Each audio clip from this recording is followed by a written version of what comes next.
Il y a quelqu'un dans la maison. Mais ce n'est pas moi. Quand j'ai emménagé ici, la maison était déjà meublée. Trop meublée. Des cadres au mur. Des rideaux. Une table dressée pour quelqu'un qui n'était pas là. Et surtout, une chambre qui n'était pas la mienne, mais dont la porte était fermée à clé. Le propriétaire n'a rien dit à ce sujet. Il a juste posé les clés dans ma main et m'a regardé droit dans les yeux. Si tu entends quelqu'un marcher la nuit, ne réponds jamais. J'ai cru à une blague.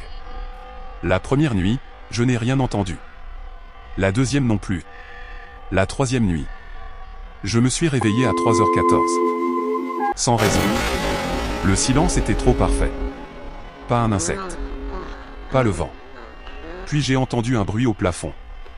Index revers pointant vers la droite lent à pas. Très lent. Comme quelqu'un qui marche pieds nus, mais qui essaie de ne pas faire de bruit. Un pas. Puis un autre. Juste au-dessus de mon lit. Je suis resté immobile. Je retenais ma respiration. Et à cet instant précis, le bruit s'est arrêté. Comme si quelque chose savait exactement quand je respirais. Les nuits suivantes, le bruit est revenu. Toujours à 3h14. Toujours lent. Mais un détail m'a glacé le sang. Index revers pointant vers la droite blanc, les pas ne faisaient jamais le même trajet. Parfois au plafond. Parfois dans le couloir.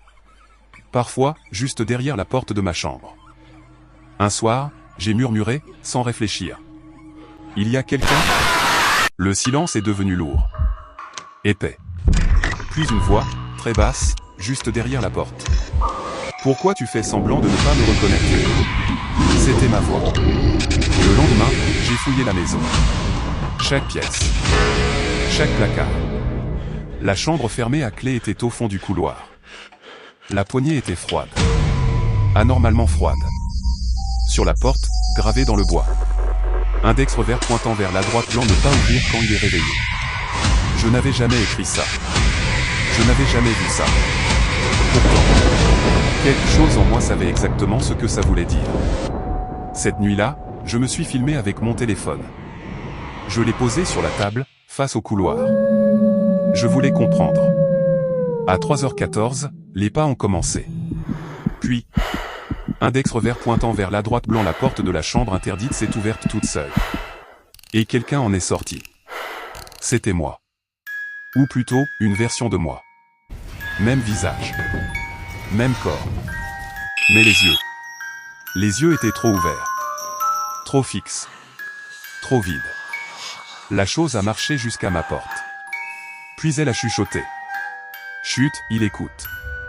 Le matin, j'ai regardé la vidéo. Je ne me suis pas vu dormir dans mon lit. Index revers pointant vers la droite blanc, mon lit était vide. La caméra m'a filmé debout derrière elle, immobile, pendant toute la nuit. À 3h14, j'ai incliné la tête. Et j'ai souri. J'ai essayé de partir. Les clés ne fonctionnaient plus. Les fenêtres ne s'ouvraient pas. Mon téléphone affichait toujours la même heure, 3h14. Dans le miroir de la salle de bain, un message est apparu, lentement, comme si quelqu'un écrivait de l'intérieur du verre. Index revers pointant vers la droite blanc, tu as dormi trop longtemps. J'ai frappé le miroir. Mon reflet n'a pas bougé. Il m'a regardé.